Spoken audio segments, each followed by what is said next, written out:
Dear student, good evening. आज का हमारा अध्ययन विषय है बीए ज्योग्राफी सिलेबस हिंदी में। और हमारा जो सिलेबस अध्ययन टॉपिक है वो है ह्यूमन ज्योग्राफी यानी कि मानव भूगोल। आज हम ह्यूमन ज्योग्राफी का सिलेबस अध्ययन करेंगे हिंदी और इंग्लिश दोनों में। आप सभी को पता है कि बहुत सारे यूनिवर्सिटी जो है वो हिंदी माध्यम में पढ़ाते हुए भी इंग्लिश माध्यम में अपना जो विषय सूची है या सिलेबस है उसको अपडेट करते हैं। इससे बच्चों को समझने में बहुत सारी परेशानियाँ आती है।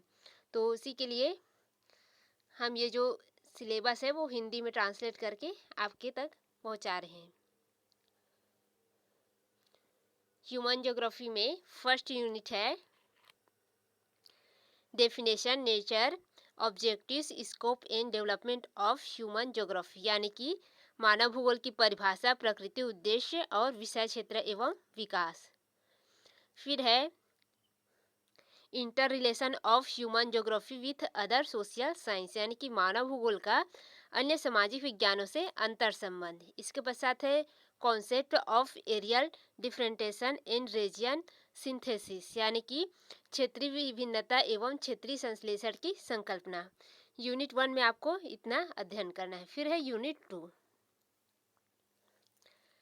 यूनिट 2 इसमें मैन एंड इन्वायरमेंटल रिलेशन यानी कि मानव और पर्यावरण का संबंध पढ़ना है। इसके अंतर्गत determinism, possibilism and non determinism और डुअलिज्म इन ज्योग्राफी यानी कि डिटर्मिनिज्म मतलब होता है निश्चयवाद, इसे नियतिवाद या प्रकृतिवाद के नाम से भी जाना जाता है। फिर है पॉसिबलिज्म यानी कि संभववाद, और इसके बाद है न्यू डिटर्मिनिज्म यानी कि नौ निश्चयवाद। इसके बाद है डुअलिज्म इन ज्योग्राफी यानी कि भूगोल में द्वैतवाद।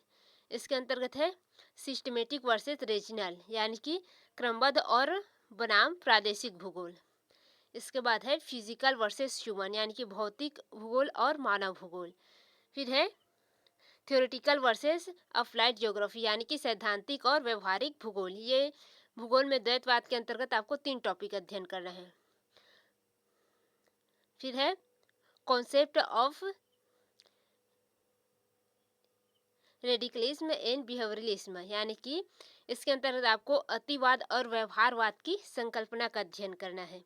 यह हो गया यूनिट 2 कंप्लीट। फिर है यूनिट 3।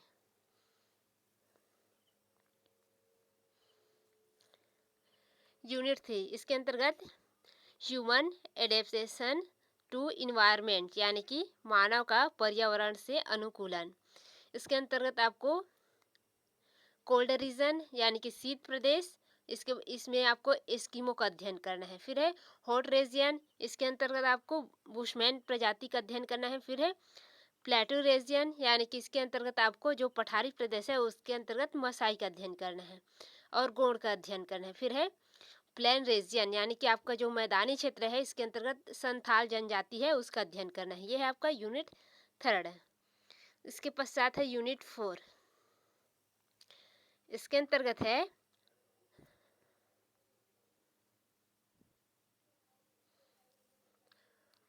पॉपुलेशन यानी कि जनसंख्या। इसमें आपको पॉपुलेशन की growth, density and distribution of world population यानी कि विश्व जनसंख्या की वृद्धि, घनत्व और वितरण। डेंसिटी मतलब होता है आपका घनत्व, ग्रोथ मतलब होता है वृद्धि और डिस्ट्रीब्यूशन का मतलब होता है वितरण।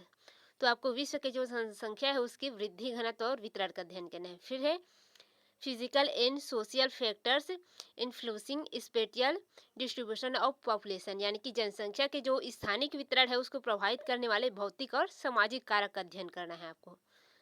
इसके पश्चात है migration and immigration of population यानी कि जो जनसंख्या है उसका प्रव्रजन और अप्रव्रजन यानी कि प्रवास और अप्रवास का अध्ययन करना है। इसे प्रव्रजन या अप्रव्रजन भी कहा जाता है।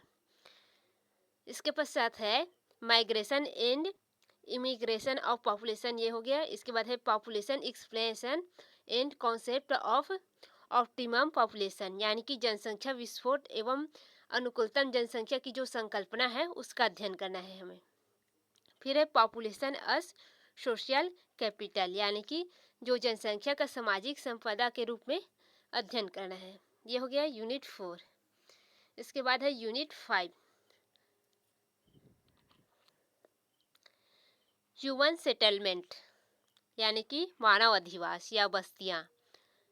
इसमें रूरल एंड अर्बन यानी कि ग्रामीण और नगरीय दोनों बस्तियों का अध्ययन करना है। इसके बाद है टाइप ऑफ सेटलमेंट, यानी कि बस्ती के प्रकार या अधिवास के प्रकार।